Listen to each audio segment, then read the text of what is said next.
I have never shared this story publicly. Heart sunk in that point. I was not able to go back to my apartment to pack my things. And of course, this situation happened, super traumatic, super crazy, changed my life around. And she starts crying, sobbing, and like hangs up the phone. What am I gonna tell people? I don't wanna tell people. This is so embarrassing. I can't believe this is happening to me. It has taken me so long to finally get to a place where I felt ready to share my story. I have never shared this story publicly. Only my close friends know what truly happened. And I don't even think a lot of my close friends know how much immigration issues have affected my life. It has been an ongoing issue that I've always had to deal with. And I really hope that this story resonates with you guys and for you guys to know that you're not alone. A lot of people go through immigration issues, and after 4 years, I'm able to tell you guys that there is hope. You are able to overcome no matter what may happen in your life. I do believe that God has a plan for everything, even if we don't see it right in the present moment. So without further ado, I want to share my story.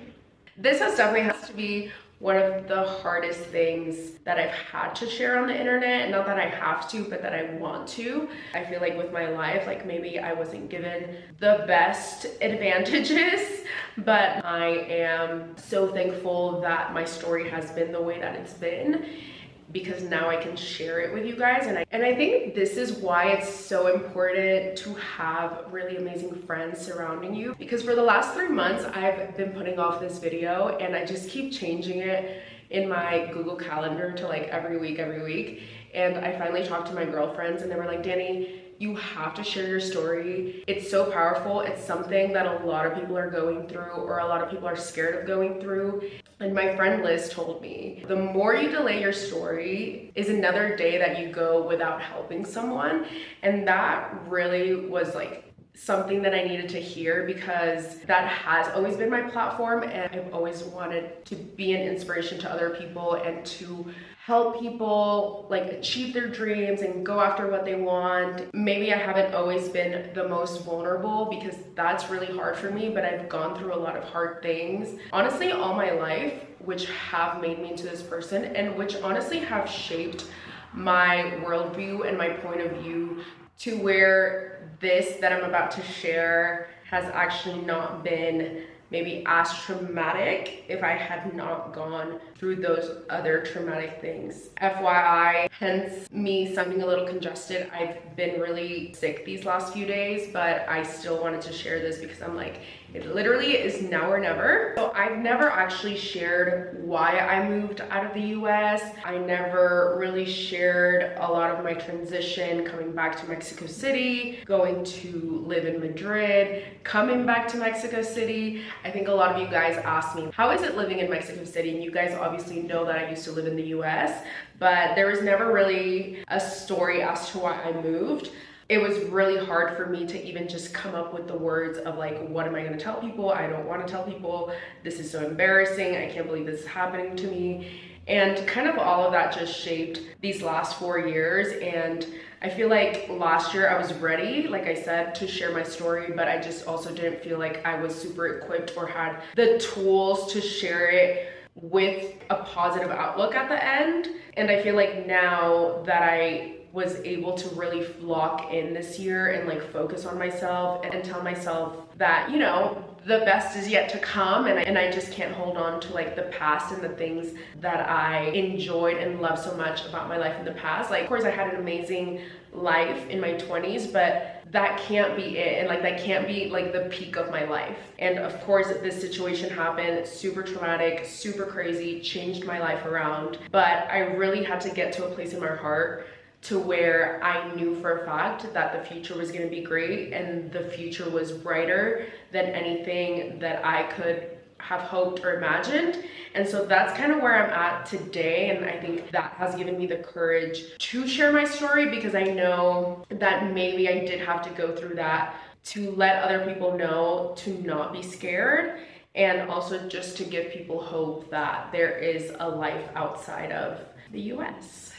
Let's give a little context and a little background. I was born in Mexico City. I moved to the US when I was like around 3 years old. I kind of just grew up in Dallas, Texas most of my life, actually all of my life. I always had different visas, whether my parents were studying at school, we had like a religious visa. Then when I went to college, I had a student visa, tourist visa. I always had visas. So I technically was not illegal in the US, but also I was never able to become a citizen because it was a really hard process. All my life, I've had a lot of immigration issues, and it's something that I think is just engraved in my life. Like I don't even think that there would be a day where I didn't have those issues. Like for me, it just became something that I lived with. Every time I went back to the US, I would get so anxious to have them ask me questions, and maybe they deny my entry, maybe they say welcome to the US. Like it was always such a scary thing. Even as a little girl, like my parents would be like, okay, don't say this, say this. So I feel like I always grew up with this like anxiety and fear around Border Patrol, because growing up, I also always went through land back to the US, so we would road trip. And I feel like Border Patrol at the border it is so intense. It was so intimidating. And honestly, it was like pretty traumatic, that in itself. So never was a citizen of the US, always had different visas. Finally, after college, I came back to Mexico City to live. So after college, I just had a tourist visa. It just so happened that obviously I started my blog and was essentially based in Dallas.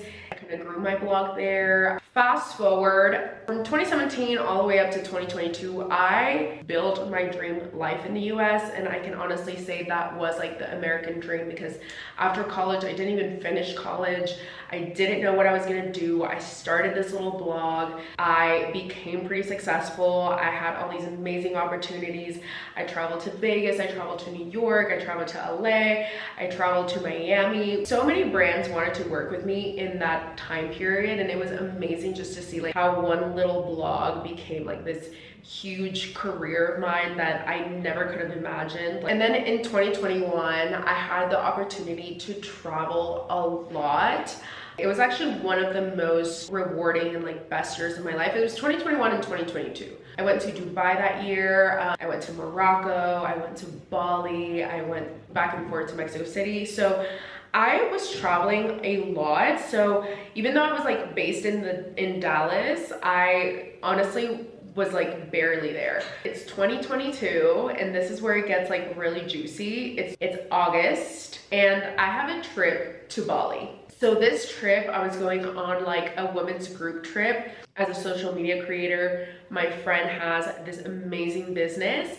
Shout out to Nana. She was like, hey, do you want to come work on this trip with me? Just create the content. And I'm like, of course. Like I've always wanted to go to Bali. Trip of a lifetime. So I go. And for me, 2022 was like the most amazing year. 2021 was great. 2022 was like, oh my gosh, I've made it. I love my life. I love my apartment. I have my dream apartment. I decorated it the way I wanted it to.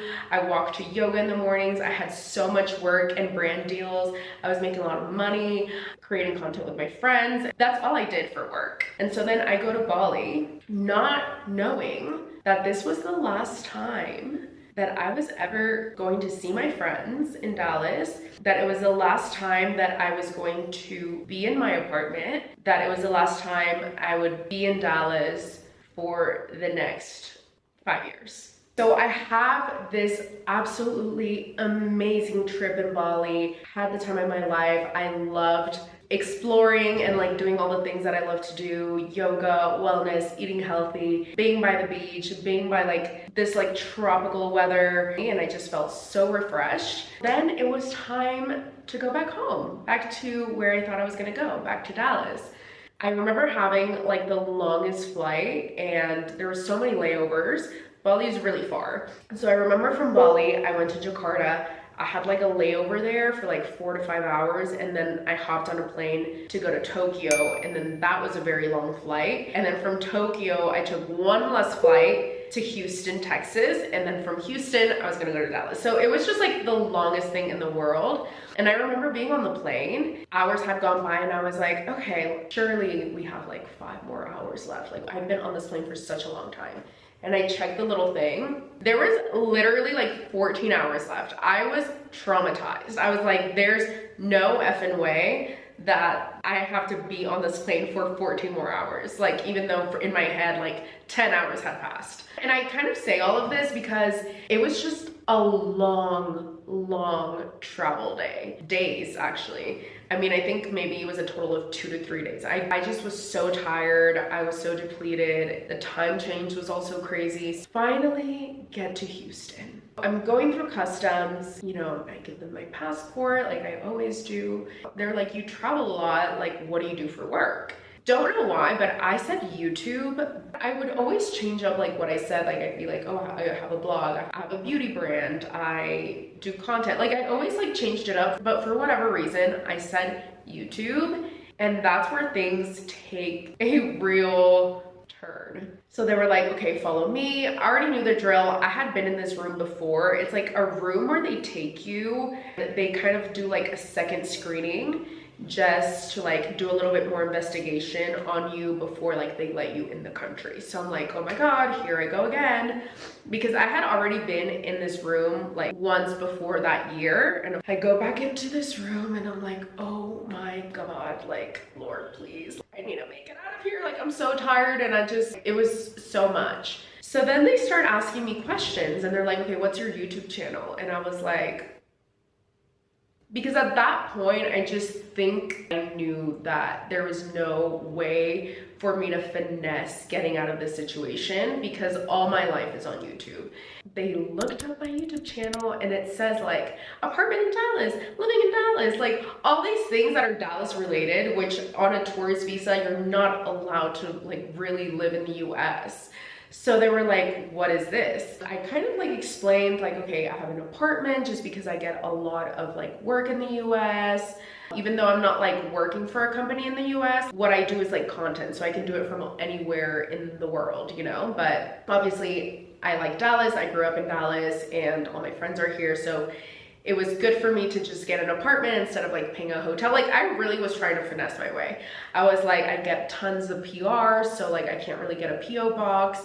So they were like, okay, let's look at your bank statements. They went through like my bank account, and it was like so crazy for them to like look through everything. They asked if I paid taxes. I was like, obviously I pay taxes. So after they asked the questions, I go sit. Also, they take your phone while you're like in this like room. Like you're not allowed to use your phone. You're not allowed to use any electronics. So they took my phone away. So there was also no way for me to tell my parents or like anyone, hey, I'm like stuck in this room. Also in my head, I just felt like, okay, maybe it's not gonna be so bad and they'll let me off and like it'll be fine. But I remember at that time I was like reading this book called Think Like a Monk by Jay Shetty. It's actually a really good book, and the chapter that I was reading was talking about fear. I just remember starting to read that chapter, and as I was reading it, I felt like in my soul, I knew that this was like the end of the road for me. It was like 27 years of going through immigration issues, and this was like where things were gonna take a turn for me. Like, knew that as I was reading that chapter. In that chapter, it talks about why we have fear. In my head, I was like, okay, do I have fear of not going back to the US and getting banned from the US? And I think I like told myself like, I'm not scared just because I know there's life outside of the US. It's not gonna be ideal, it's gonna be really painful, but I think I can survive if I was not able to go back to the US. At that point, I think I was traveling so much, like I said, so I didn't really have an attachment to things as much. Being detached from like these material things that maybe before I would have been so attached to, and had this situation happened to me like in my earlier 20s, I think I would have lost it, and I think I would have broke down, and I would have really just had such a hard time with the situation. At that point, I had also maybe like wanted to move from Dallas, but I honestly don't think I would have ever done that had this not happened to me. So fast forward, we're in this room. I'm getting a little panicky because I'm like, oh my God, how many more hours do I have to be in here? Like, I was getting really antsy because there's nothing that I hate more than wasting my time. Like, there's nothing that makes me more mad than like my time being wasted. And I feel like at that point I had already been in like 5 hours. Again, I was also so tired. And I asked the people around me like, oh, how long have you been here? People were saying like 48 hours, 16 hours. I was like, oh God, there's no way that I'm gonna be in here that long. So I ended up going to the officers and I was like, hey, like how long is it gonna take? And they were like, well, we're looking for your file. But like I could see that my file was like right in front. Like it was literally right in front of me. Like I saw my phone in this folder and people were just like shooting the shit, you know? Like there was like officers everywhere, but I saw no one working. In my head, I'm like, I think these people are just waiting. So you get a little bit desperate and annoyed, and then you just like are more vulnerable to share like the truth, which obviously is what people do when like they interrogate you. So I think that's what was happening, and whatever, I just like took a chill pill. I was reading my book. They keep asking me if I want snacks. I'm like, no, I just want to go home. I'm like, I don't even care at this point if you're not gonna let me in the US. I just gotta get out of here. Finally, the morning comes around and 2 officers take me in. It was a male and a female, and they sit me down in like this other little office room, and they're like, hey, we're not gonna let you in the country. We're so sorry. You were working in the US, and even if you just take a picture in the US and get paid from this picture from a US company that's working in the US, and you can't do that. And so, I don't know, I think my heart sunk in that point. I was hoping for like worst case scenario, which was like to be banned from the US for like 10 years, because that is what happened to my parents in 2012. I remember I was at cheerleading competition. My mom calls me, she's like, I'm not gonna be able to come to your cheerleading competition. We weren't able to go back to the US, we're in Mexico right now. And she starts crying, sobbing, and like hangs up the phone. And obviously at that point, I didn't know what was going on. I just knew that my mom, my parents weren't gonna be there. All my life, like I've always wanted to make my parents proud. And I wanted to show them like everything that I've like worked for. Okay, I always get super emotional about this story because I feel like it wasn't until recently that I like recapped what had happened in my life. Even though this happened to me in 2022, I had gone through similar situation, except it wasn't me, it was my parents. And so I just remember my mom calling me. I did my competition knowing my parents weren't there. I go back to Dallas, and basically my grandparents just tell me like, your parents aren't gonna come back. And that was like really difficult. Like we had a whole house, we had a whole life in Dallas. For my parents just to like not be able to go back to the US like was so crazy. I remember that semester my brother and I moved to Mexico City, and I only did a semester here in Mexico City because it was so hard for me to adapt, and it was like really hard for me. I think financially my parents weren't doing well as well. So they sent me off back to Dallas with my grandparents. Finished like my junior year in Dallas. And then my senior year, I did have to come back to Mexico City because my parents didn't want us to like live apart from each other, but I hated living here. I think my friends, my whole life had been in Dallas, so it was so hard, it was so miserable for me, and I just couldn't wait to go back to the US. So I ended up going to college in the US and having a student visa. So that was like 2014, 2015, 2016, around that like time frame.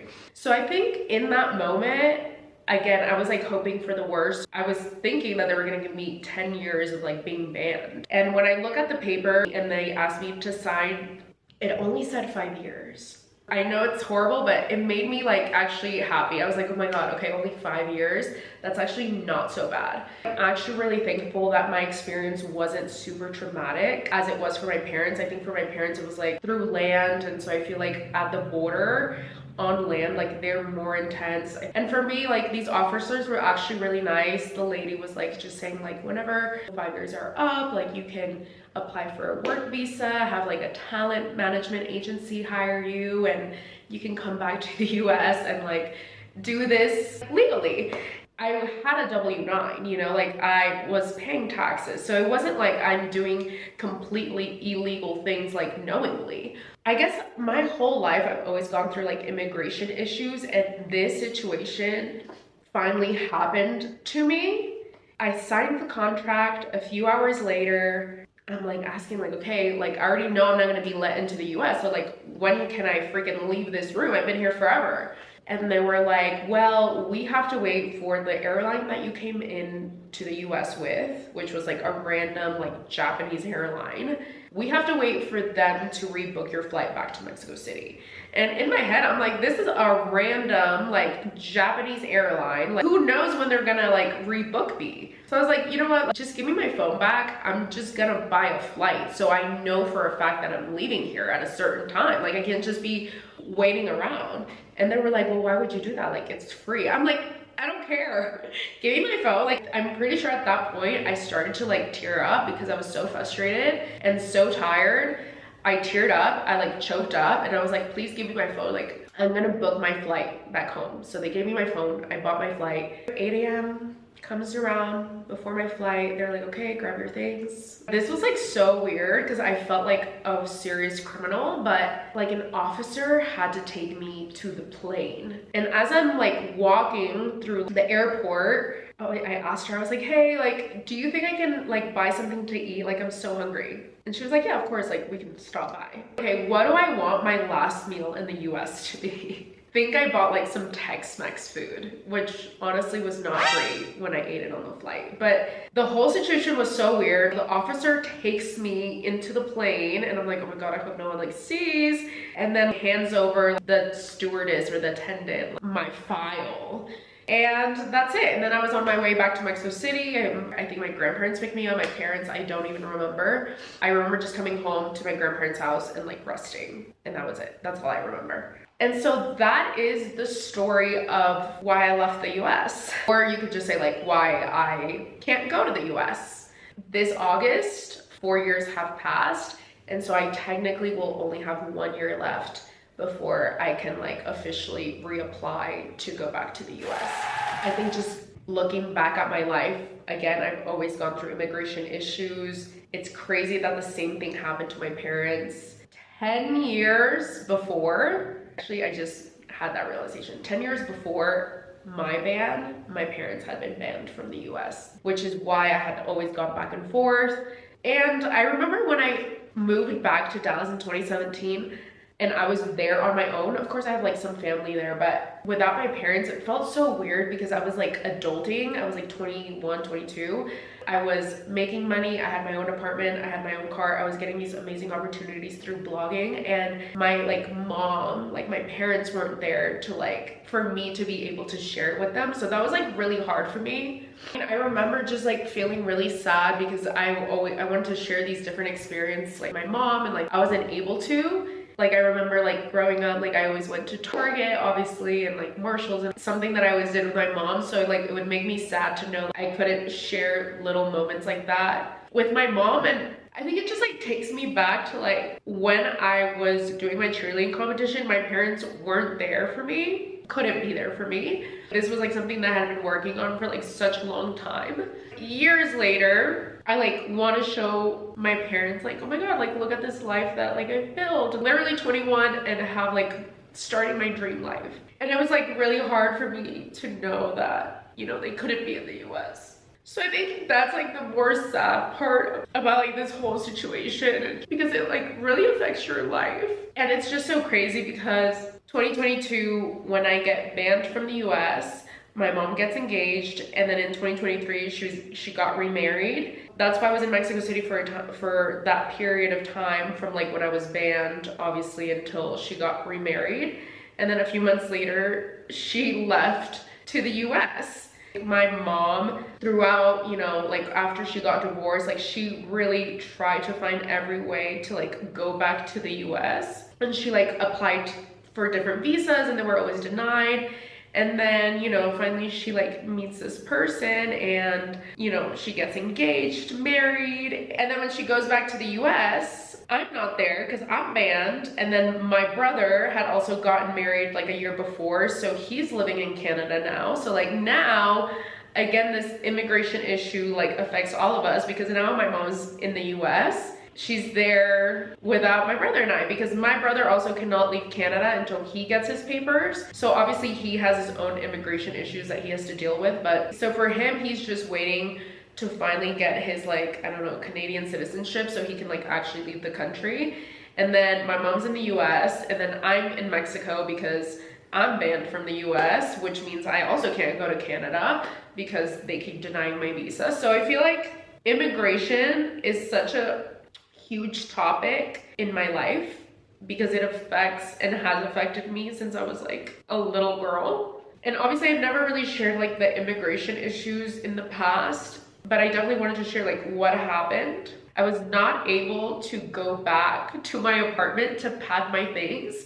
My stepdad actually had to go to Dallas, pack all my stuff, and put it in storage. Out of nowhere, I'm in Bali, I'm trying to go back to reality, and I get banned. Now I have to like rebuild my life in Mexico City. And I was like, dude, there's just no way I can live in Mexico City. Like, I don't like it here. So I decided that I wanted to move to Madrid for a year. And as soon as my mom got married, I left like a month later and I went to Madrid. I found an apartment out of nowhere and I was like, this is it. This is a sign. I'm moving to Madrid.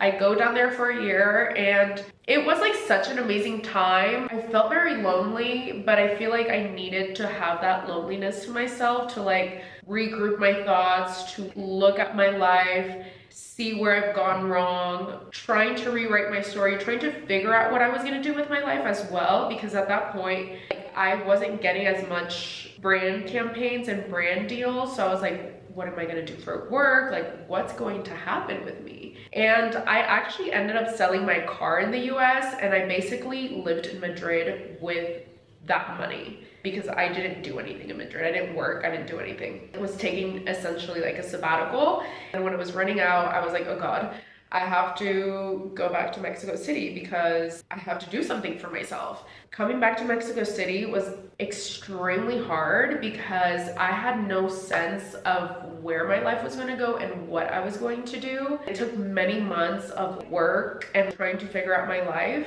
until I got to a point where I was like, okay, maybe I can start this like event and styling business, and kind of just worked on that. And I feel like this year has actually flourished. Of course, there's a lot of like internal things that I went through and a lot of realizations and mindsets that I had to rework in order to be in this place that I am today. And of course, I want to share that with you guys probably in a different video because I feel like this video is already very long. I just wanted to give you a BTS of what has happened these last 4 years.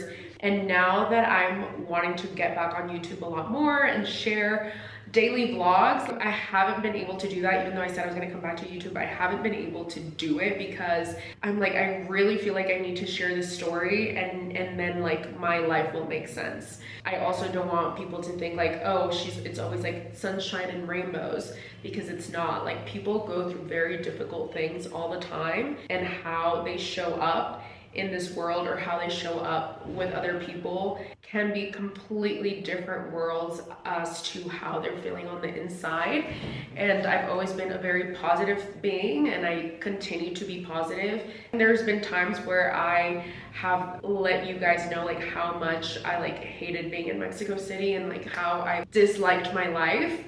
But I think in everything you have to take responsibility for your life, and no matter what you go through, those things are always teaching moments and you can get through them. They're like a little stepping stone to like what's to come next. And as hard as it may be, it's your responsibility to take that and mold it into something that can be purposeful for someone else and even for your own life. So I love you guys and thank you so much for being here and following my journey all these years. If you guys have any questions or anything that I can be of help, there's nothing more that I love than like helping others.